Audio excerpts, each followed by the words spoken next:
Rosel, pati ka makasagot. Sino ba talagang ama ng kambal? Darius, pasensya ka na.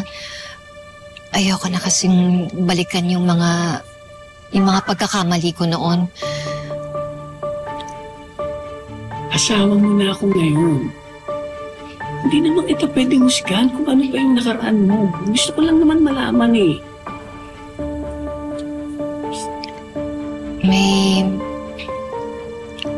May ibang pamilya na kasi yung tatay nila, Tyrone.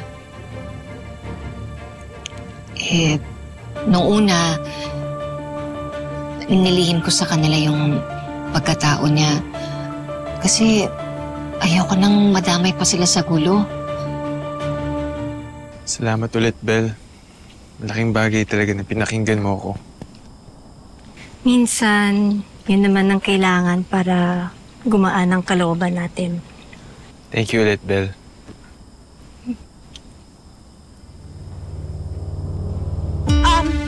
Excuse me? What's happening here? Sino siya? Mommy, si Wesley po, kaibigan ko. Kaibigan? Kaibigan? And that's how you treat a friend, huh? Embracing him in front of our house with all our neighbors to see! Ganun ba yun? Opo, humingi lang po ako ng advice kay Bel. Advice? Really? And what advice ends up with a hug? Huh? Mommy, please. Tapos ano kasunod dito, Bel? Ha? Sasabihin mo sa akin, kayo na? Tapos may gagawin na kayo hindi maganda? Ganun ba? Ma'am, I respect Bel po. There's nothing to... If you really respect her, then leave. Now. Pasensya na po. And you, young lady, pumasok ka sa loob. Humanda ka sa akin. Nagkikita pa ba kayo nag-uusap? Nasaan ang tatay nila? Nandun sa pamilya niya. Sama nung asawa niya, nung anak niya. Siya ba yung lalaking nagpunta dun sa flower cafe na nilusob kayo nung asawa? Pasensya na, ha. Alam kong matagal na panahon na yun. Ayokong guluhin yung buhay ninyo. Pero ano? Ano yung sasabihin mo? Yung... Manloloko kayo?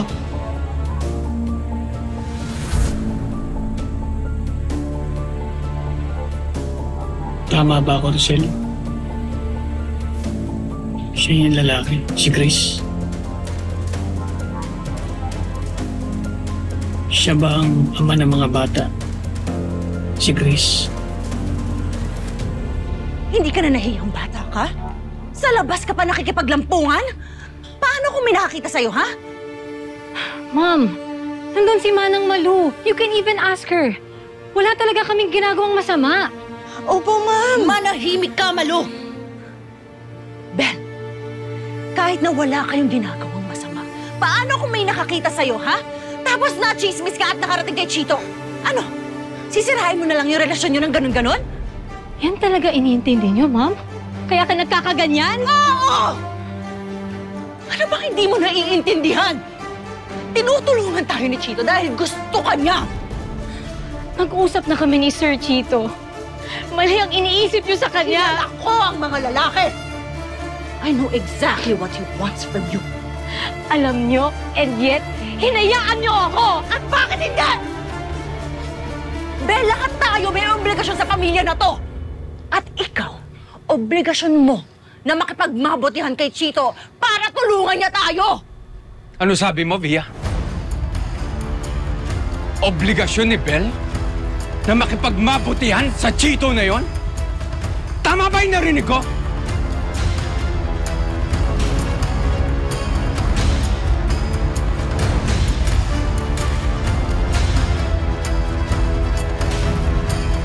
Sumagot ka, Via!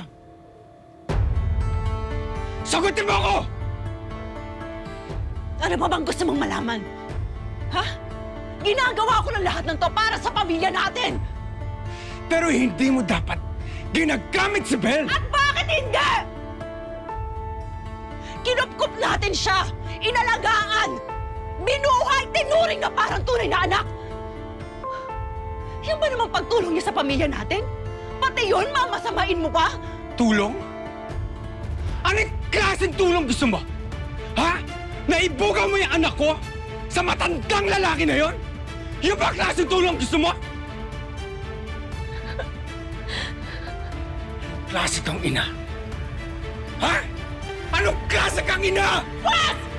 Hindi ko siya anak!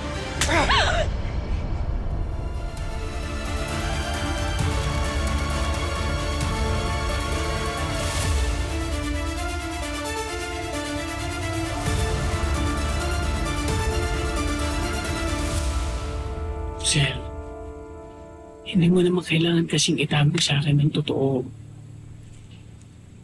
Gusto ko lang naman malaman eh. Wala kang pakialam sa nakaraan mo. Kung wala ka ng pakialam, dapat siguro hindi natin pinag-uusapan ito ngayon, di ba?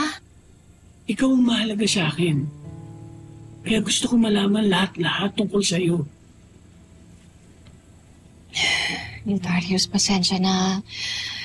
Hindi pa kasi talaga akong komportable na pag-usapan to. Sa akin, okay lang naman eh. Sabihin mo na lang sa akin kung kailan ka magiging handa.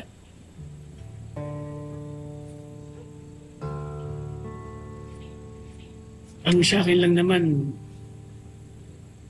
sana wala ka nang nararamdaman doon sa ama ng mga bata. Darius, ano ka ba? Ikaw ang pinakasalan ko. Ikaw ang asawa ko.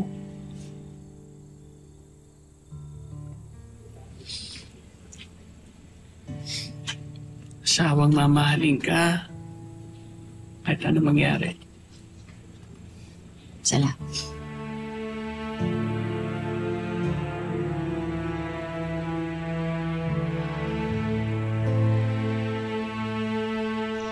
Melania, cheers!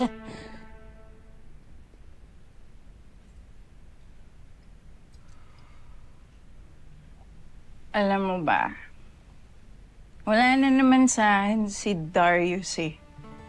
Andun na naman kay Rosel. Oh, akala ko ba tanggap mo na? Tanggap! Sabi mo! Paano mo matatanggap yun, ha? Oh, sige, sige. Lahat na lang na kay Rosel. Tapos? Alam mo yun, yung lalaki na mahal ko, pati pa naman yung anak ko. Anong pinagsasasabi mo? Kinuha sa akin ni Rosel ang lahat. Gaganti ako. Babawiin ko lahat ng kinuha niya sa akin.